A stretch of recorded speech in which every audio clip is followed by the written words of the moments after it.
Hello, you wonderful people, and welcome to another episode of SuperFantaFi. This being a show where we talk about TV shows of the supernatural, fantasy, and/or science fictional genre. For today's episode, I'm going to talk about the series premiere of Percy Jackson and the Olympians, a great series premiere. A lot of really interesting things went down in this episode, so let's break it down. So first and foremost, I want to start off with my experience of the Percy Jackson series. I've never read any of the novels, but I have watched the two movies. Granted, it's been a couple years. I've only seen both of them one time each, and like I said, it's been a while. So going into this, I knew there'd be overlap with some of the story I'm familiar with, because if I'm not mistaken, and I could be, but I believe each season of the show is supposed to be one of the novels, and I believe there are 3 novels. I believe it's a trilogy, though I could be mistaken. But either way, so I knew there was going to be some overlap story beat wise, but I do appreciate, like I said, it's been a little while, but I do remember some of the parallels of what's kind of the same and some stuff that they've changed, or they've got some time to breathe. So it's ground that the movies, obviously this is pulling from the story that the first movie ended up telling and adapting, but so there's a lot of, I feel like maybe, like I said, it's been a while, so I didn't remember them kind of going as far back with Percy stuff as they did, like him even younger. Maybe they did, and like I said, I just don't remember. But even as like a small kid, like that, what's happening to him, he was completely unaware. He saw some stuff. People thought like, oh, you're just a kid with an imagination, but he also knew that drew a lot of unnecessary attention to himself, so he never really confided anyone else in that. But it still didn't change the fact is that he was treated a certain way, bully. Like, I think he was maybe bullied in the movie as well. I don't remember if it was a girl though, if that bullied him. Not like it changes anything, but I felt like I feel like I don't remember that. Either way, but like I said, similar beats. Obviously, him meeting Grover, them kind of bonding, and so he never felt so alone. And we don't really cover it too much in this, but it's kind of insinuated later on that Percy has had to move from school to school just because I guess maybe his weirdness kind of gets in the way and he kind of gets kicked out of schools, or maybe it seems like this is the first time anything's happened like this where it's kind of an altercation necessary, which is sad because it's like, it is sad that the bullies never are the ones that get in trouble. It's the person that's bullied, because this person has been like ridiculing him and messing with him, throwing, and it's like, yeah, the one thing I do is push you in the water, but it's like, well, I guess that could be a serious thing. It's like, I mean, all he did was push her, but he pushed her into a fountain, so that's where you kind of get into that kind of complicated space. But obviously, like, he just constantly thinks about the stories that his mom told him. He grew up on mythology and stuff like that, so that's also why I'm jumping into this, because that was always my interest in it, because I'm not well versed in mythology. I know a little bit here and there when it comes to Greek mythology. I know a little bit about Norse mythology, and I know a little bit about Shinto Buddhism. That's about it. And like, specifically that and its relation with like Japanese mythology, like that's where I'm like, I know some, like I said, I don't want to make it seem like I'm knowledgeable. I probably have like slightly above average knowledge across those 3 different mythologies. So that's what always attracted me to this. Like I said, I've never read the books, but that's why I was interested in the movie in the first place, because I'm a big fan of Greek mythology. Same thing in this regard. So either way, when it's all said and done, his mom telling him stories is like obviously laying the groundwork of, this is who you really are. I'm just trying to present it in a very digestible way, let you become familiar with this before the time comes when it becomes reality for you. And I kept thinking, even when I saw the trailer, I was like, is the actress who plays his mom who I think she is? And I looked it up. Yes, the actress who plays his mom is Virginia Cole. The show I knew her from before this was NOS 4A2. It's pronounced Nosferatu, but it's spelled like that because it's based on a book of the same name. I think, if I remember correctly, Stephen King's son wrote that book, if I remember correctly. I could be mistaken. I might be thinking of something else, but I could have sworn that that's a book that's based on Stephen King. Tangents and all that side.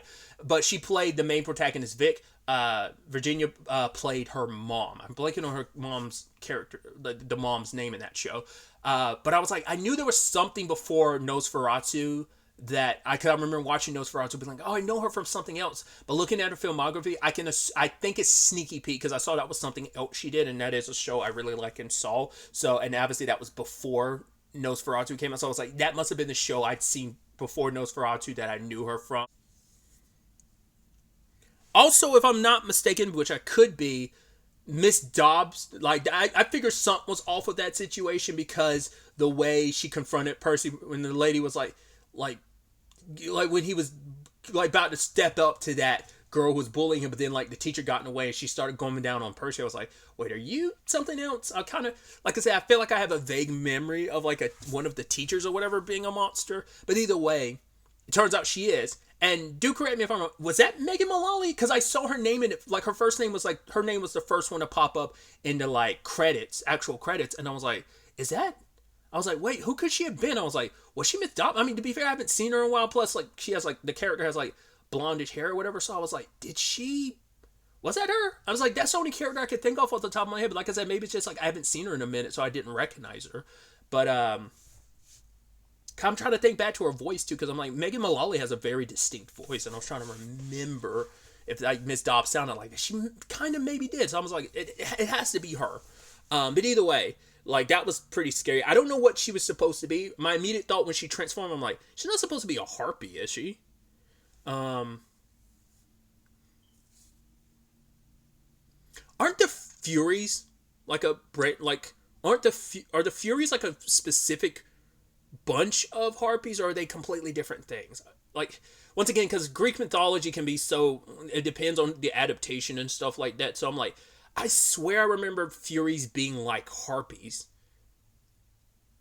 They might be maybe an off branch of them. Maybe they are the same thing, but I don't know. Because that might have been what she was supposed to be. Maybe she's not necessarily like 100% like a harpy, but maybe she's a Fury.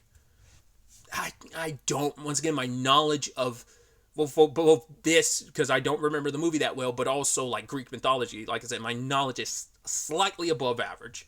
So I don't know what she's necessarily supposed to be. And the fact is, Percy kind of accidentally kills her. I was like, that's kind of wild. And then just like everything fades to white and you cut back and everyone's like, dude, what's wrong with him? Is he dead? And he gets up and is like, whoa, what happened with Miss Dobbs? It's like, there was no one here named that. I'm like, wait, what? Because that's sad. It's like, because they put it in perspective for you. We want some Avatar stuff here. I made the parallel because obviously Aang was like the same age after like coming out of the ice 100 years later, and here he is like having to deal with this. That's the crazy thing about being a kid, because I'm sure in the movie they boosted the age. I'm sure he was like a late teens, maybe 16 or 18 or whatever. I don't know if that makes it necessarily better, because that still puts you in like that Spider-Man range of like, yeah, you're a teenage superhero. It's still a lot, but it's still like, I don't know, something extra gut-wrenching about, like, not gut-wrenching, but like, it makes it even heavier when you're like, you're not even a teenager yet. You're a preteen having to deal with all this stuff. But it's like, yeah, you're kind of thinking you're going crazy. You don't talk to anyone about it because you don't think anyone will believe you. The one person you can kind of like be into this stuff with without really telling him, hey, this is all going on, is Grover. And then he felt like he got betrayed when Grover was like, no, Percy did push her. And I knew from that, I was like, no, I know what Grover's trying to do. He's trying to protect Percy by doing what I thought the whole point was so that Percy doesn't... I knew he was trying to get Percy in trouble because whatever his reasoning is, like, I knew it was for the sake of protecting him. It's like, you are his guardian, and even just besides being his guardian, you're his best friend. You're going to look out for his best interests. So, if I'm not mistaken, the main principal, we didn't really get a good look at him. I know that actor. I've seen him most recently. He was the detective in... He was only in like a few episodes of Upload. He was mainly in season 2. He was only in the first episode. I know he was like the captain in Ultra Carbon. He's like one of those actors where you see him and you're like, yeah, I've seen him and stuff. Like, I just can't think of his name off the top of my head. I don't think I ever knew it, but he's one of those actors you're like, oh, I recognize him. Because like most of the time the scene, his face is like shadowed up. So I'm like, I think it's that actor, but maybe it wasn't. Maybe I'm full of crap. But yeah, that kind of sucks. And obviously he has that teacher, because I know the teacher that's trying to talk to him, the one in the wheelchair, I know that's Pierce Brosnan played that version of the character in the movie. But it was a situation of he's trying to, it's like, oh, maybe you can talk to me, but Percy just talked out, because it's like, what's the point of talking? It's not going to make anything better. Like, all the decisions were already made. What I thought was interesting, too, is they don't cover this in the show. Maybe they will later, but I feel like maybe this will be a conversation in maybe even the next episode for Percy and Grover, but I know that the reason why his mom stayed with Gabe, I don't know if that was a character's name in the movie as well, but it's like something about him acted as like a shield for Percy and his mom. It made it so that anyone that could try and track Percy as a demi could not find him. So that's why she kind of saved with it. I forgot, was like, it's like he produced, because I don't remember if it was like he's such a crappy person that he produces a nasty scent that kind of covers them up or whatever. I don't remember, because they didn't cover it all in this, but I feel like I distinctly remember that element of why she was with. I mean, I feel like, once again, I remember him being a tool in the movie, but I feel like he's still a tool, but I feel like he's not as bad in the show. But, you know, we only got a little peek into it in both versions, but he might be even more of a douchebag. But I love that back and forth him and Percy's mom have, where she's like, all right, I'm going to take him here. He's like, oh, wait, why would I be okay if you get me, like, taking my car to go there? It's like, because I'm going to bring this, bring you a sandwich from this spot. But if you make it difficult, if you make this an issue, I'm going to take the car anyway. I'm going to get that sandwich. I'm going to eat mine and yours while I listen to the game on like the radio or something like that. He's like, whoa, you know I don't want to like watch like the game by myself. And she's like, I don't want to do that either. He's like, well, can you at least make sure they put the peppers on it, please? She's like, no, that's how you going to say. He's like, I said, please. Can you make sure they put those up there, please? And she's like, yes. I just love that. I was like, look, once again, I feel like he's not as much of a tool as he was in the movie. I was like, that was actually kind of like a cute scene between them. So like I said, he might not be as bad in this version of the story. I mean, maybe he wasn't even that bad in the book, or maybe he actually was worse in the book and they leaned into it more in a movie than they did the TV show. Like I said, I don't know. And I think it also speaks volumes too about obviously his mom, like why she likes the rain so much, because she just sit out there in the rain. I think it's, you know, without going into it, which obviously if you know Percy Jackson, you already know who his dad is. But you know, until we get to that point in the story, I won't talk about it. But you know, just in case there is someone who is watching this for the first time and maybe avoided the trailers and doesn't know, but I think it probably just like sitting on the rain probably does make her think of Percy's dad. So. But yeah, they take this trip, and I just thought, and at night they do lean into some spookiness of it, where it's just like Percy had this dream where they were at that beach, and in the distance there's some creature, like I don't know if it has a lantern, but there's a light to it. And it's like, oh, calling him weak, and it's like calling out to him and stuff. But when he wakes up, it's a nightmare, and so he finally like breaks down and talks to his mom about everything he's going through. And it wasn't until she's like, what did she say? And even I picked up on it. It's like, Percy never said who this person was. And it's like, how'd you know it was a she? And it's like, right, she tries to explain everything about him being a demigod. And for him, it's like hard to believe until she uses the term half-blood. It's like, wait, that's what Miss Dobbs also called me. So it's like, yeah, they hunt your kind down because you're kind of weak until you come into, like, because they didn't really go into it like this. I don't think it's meant to be this situation. Maybe there's something deeper there on why demigods get hunted down. Because what I was wondering is, like, are they kind of like abominations? Like, is that, because I don't really remember them. Like, I remember, like, right, you being a demigod, like, they can sniff you out because you're easy prey just because you're part human and you don't quite know what you are yet. So you haven't fully come into your abilities. But I'm like, is it because like demigods are kind of abominations in this world? I don't know if they probably don't go that far, but I'm curious if it's kind of something of that essence of like, right, you're not something that's supposed to exist. You're kind of an affront to the nature of what you are. Like both like, yeah, humans fine, gods fine, but not the mixture of the two. That's where you get into that tainted blood, mixed blood conversation territory. I think maybe that's kind of where that might be going. Like I said, I don't know if they go full throttle in like that direction. Like maybe they kind of stay on the edge of that kind of being the reason why. Maybe, like I said, it could just be like to the monsters you smell like easy prey, but they don't really. I mean, maybe I'm misremembering, but I don't think his mom really went into why specifically they hunt demigods other than like you're weak. Like, so it sounds like it's just an easy prey thing, but maybe there is a little bit more layers to it being like no, because you're not supposed to exist. The more magical world views you as an abomination or something like that.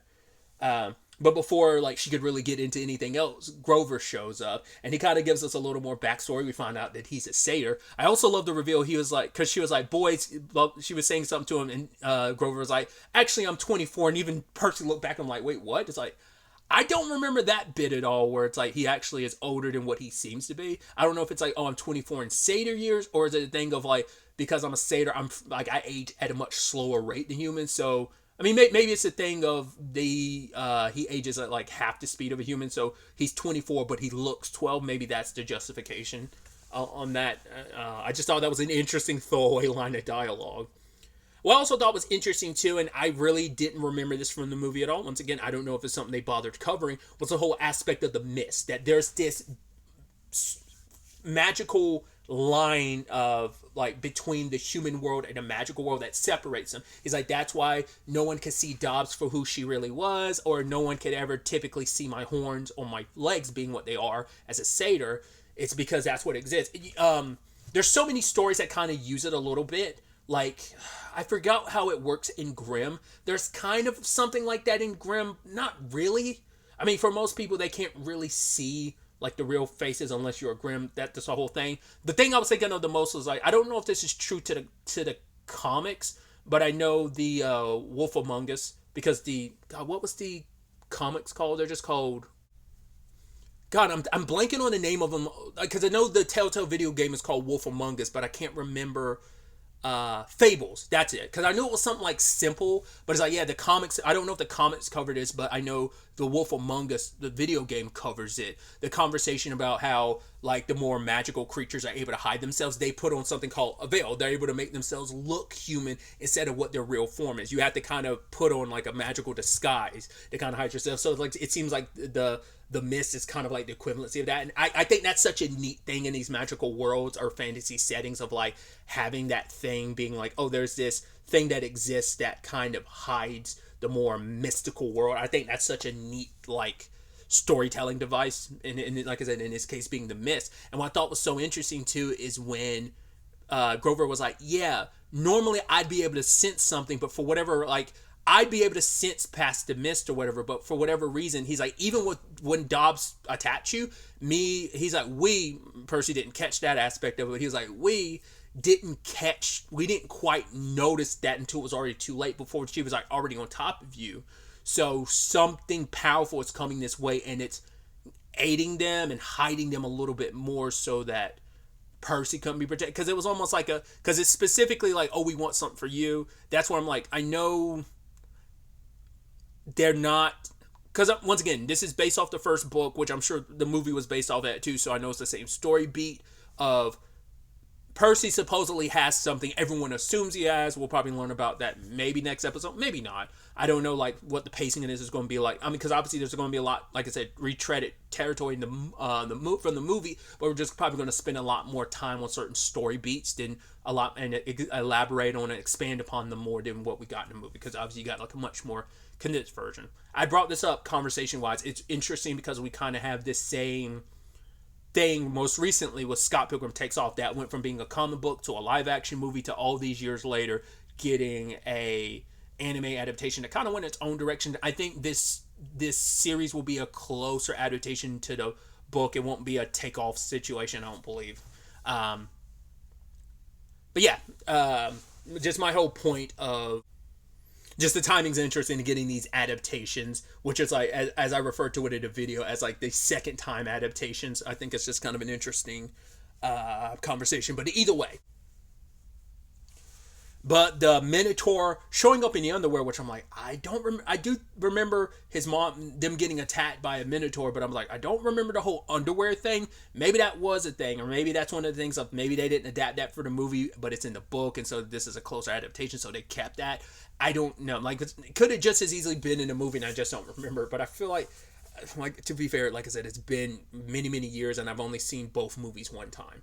I mean, obviously, the first movie's what is more important in this conversation, considering this is a telling of that same storyline. But either way, that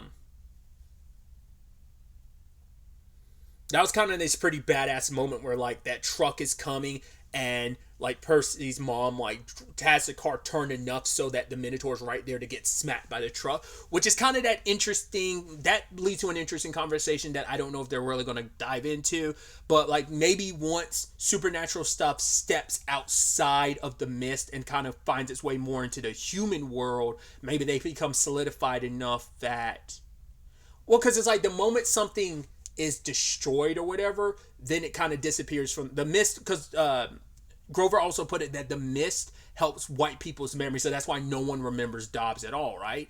So it could be a situation of like the moment that truck hit them and kind of turned over, which is kind of scary. Maybe the truck driver's okay, but maybe like the moment it happens, like all the truck driver remembers is, oh man, I was in a car accident. What happened? It's not even. It doesn't even have to be when the Minotaur got defeated. It probably in general, the moment you interact with the magical world, the mist kind of already does its thing and just goes ahead immediately wiping your memory. Maybe that's how that works. I don't know. Once again, just kind of one of those little things of like, oh, I wonder how that works. It's probably one of those little details, like the book probably explains it a little bit more, goes into depth of like examples of that. But it's like a movie or TV show doesn't have time to really get into the nitty gritty of those type of details. But it's just something I'm curious about, like how that would work from that truck driver's perspective. What happened to them?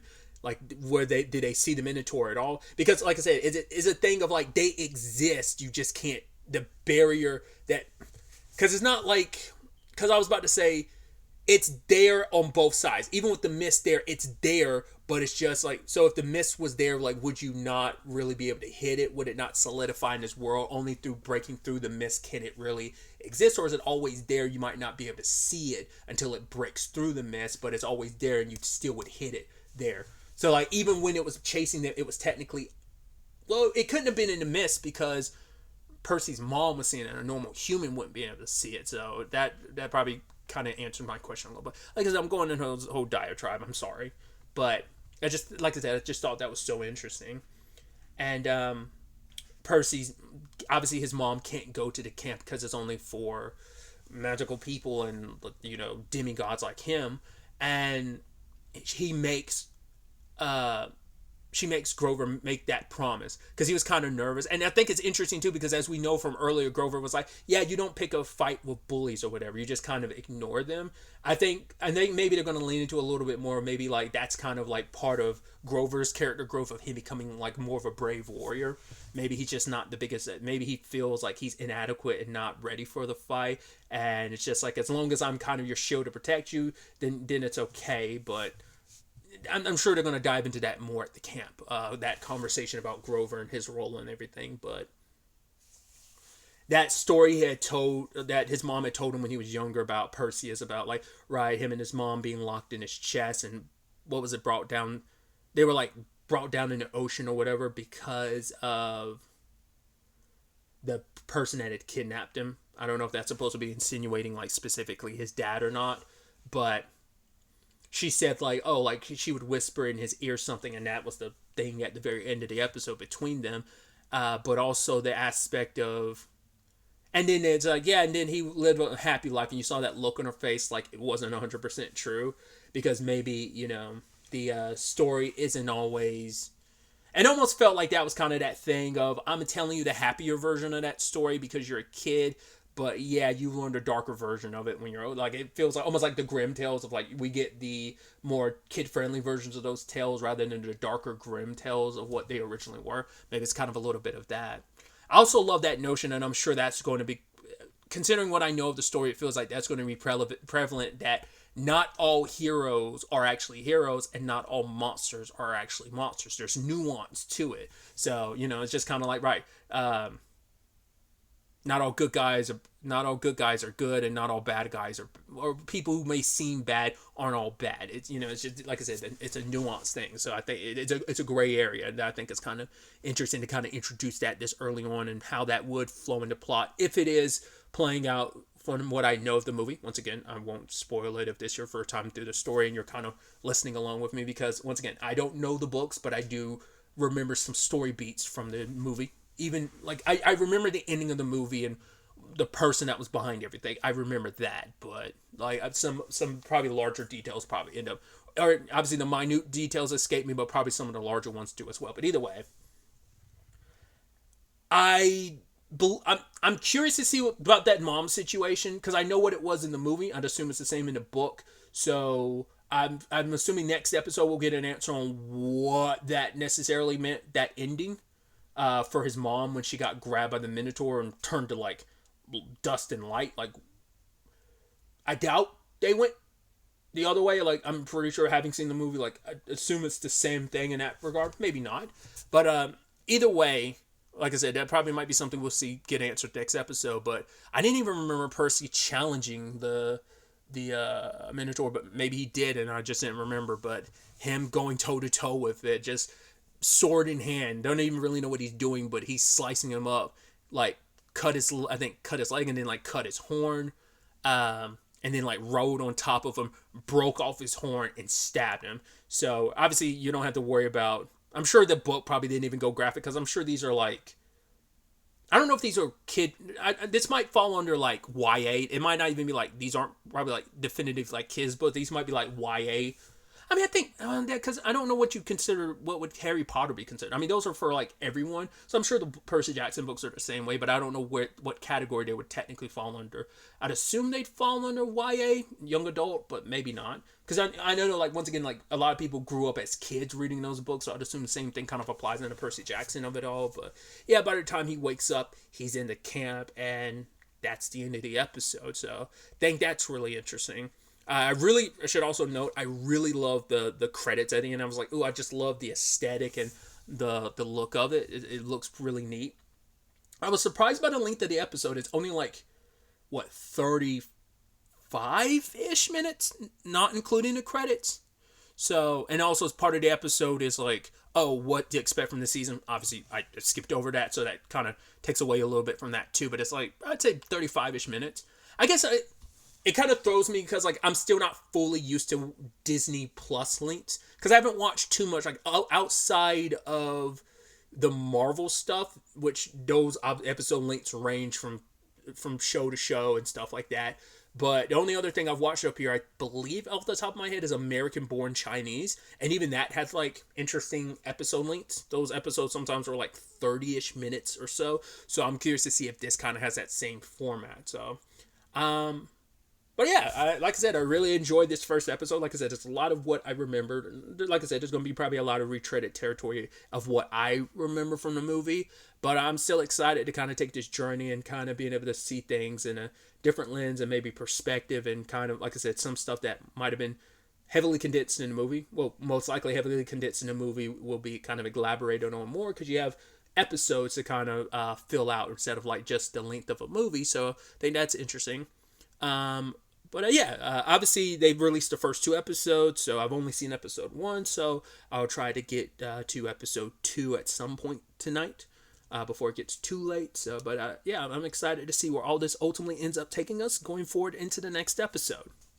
But really, that's all I want to talk about. So the next time we meet, be happy, be safe, live life to the fullest, and enjoy it.